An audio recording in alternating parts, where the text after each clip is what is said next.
এই মুহূর্তের সবথেকে বড় খবর যেটা আমাদের সামনে আসছে সেটি হলো আবারও ভয়াবহ পথ দুর্ঘটনা গোঘাটের শ্যামবাজার গ্রাম পঞ্চায়েতের ধরমপুর এলাকায় দুর্ঘটনাটি ঘটেছে বলে স্থানীয় সূত্রে জানা যাচ্ছে এবং এও জানা যাচ্ছে আরামবাগের দিক থেকে বদনগঞ্জগামী একটি বাসের সঙ্গে একটি ট্রাক্টরের মুখোমুখি সংঘর্ষ হয়। সংঘর্ষের ভয়াবহতা অত্যন্ত বেশি ছিল। ঘটনাস্থলে মৃত্যু হয় একজনের, আহত হয়েছে 10 থেকে প্রায় 15 জন। ঘটনার ফলে ঘটনাস্থলে পৌঁছয় পুলিশ এবং তড়িঘড়ি আহতদের উদ্ধার করে নিয়ে যাওয়া হয় কামারপুকুর গ্রামীণ হাসপাতালে। ঘটনাকে কেন্দ্র করে উত্তেজনা ছড়িয়েছে এলাকায়। এ বিষয়ে আরো কি জানা যাচ্ছে দেখুন বিস্তারিত 24 আওয়ার্স আরামবাগের রিপোর্ট।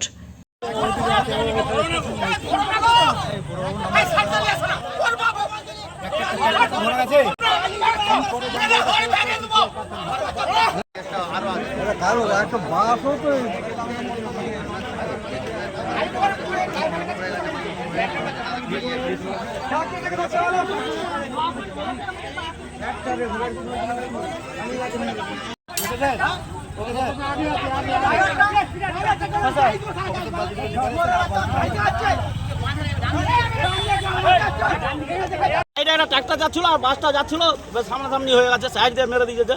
এটা কোন জায়গা? ধরমপুর পান্নগ্রাম। বাসটা কোথা থেকে কোথা যাচ্ছিল দাদা? বাসটা আরামবাগ থেকে বদনগঞ্জ যাচ্ছিল। হতাহত কতজন? হতাহত বহু হয়েছে, ফিল্ডে মনে হচ্ছে 5 জন মারা গেছে এইখানেতেই? হ্যাঁ। এটা কোন জায়গা? এটা ধরমপুর পান্নগ্রাম। উপর থেকে একটা আমাদের লোকাল বাস এসেছিল বদনগঞ্জের দিকে। সেই বাসটা এসতে এসতে আমাদের এইখানে ধরমপুর বলে সাজনদার কাঠ বলা, ওইখান থেকে এসতে ট্র্যাক্টরের সঙ্গে একটা অ্যাক্সিডেন্ট হয়। হয়ে সঙ্গে সঙ্গে একজন স্পট ডেড, আবার মোটামুটি 10-15 জন মোটামুটি বিরাটি আহত। আর তাদের মধ্যে কজন কি যাবে সেটা বলে যাচ্ছে। এটা কোন জায়গা দাদা? এটা ধর্মপুর, শান্তিপুরের পাশে ধর্মপুর। আপনার নাম? আমার নাম হচ্ছে সুখদেব শান্তি। সন্তানের পরে মন বসছে না, প্রচুর পরিশ্রম করেও আপনি আশানুরূপ পারিশ্রমিক পাচ্ছেন না, যার ফলে আর্থিক সংকট আপনার জীবনে দুঃখ এবং চাপের ছায়া ফেলেছে। দেনার ভারে জর্জরিত স্বামী স্ত্রীর মধ্যে প্রতিনিয়ত ভুল বোঝাবুঝি বেড়েই চলেছে। নতুন বাড়ি কিনেছেন কিন্তু সেই স্বপ্নের বাড়িটা যেন আরো দুর্ভোগ নিয়ে এসছে আপনার জীবনে। আপনি ভাবছেন সস্তায় পাওয়া বাড়িটা নেওয়াটাই কি সঠিক সিদ্ধান্ত ছিল? এমনই সব দ্বিধাদ্বন্দ্ব এবং জীবনের কঠিন মুহূর্তে আপনাকে সঠিক পথে পরিচালিত করবেন আন্তর্জাতিক খ্যাতিসম্পন্ন স্বর্ণপদক ও স্বর্ণ মুকুটপ্রাপ্ত ডক্টর অজয় শাস্ত্রী।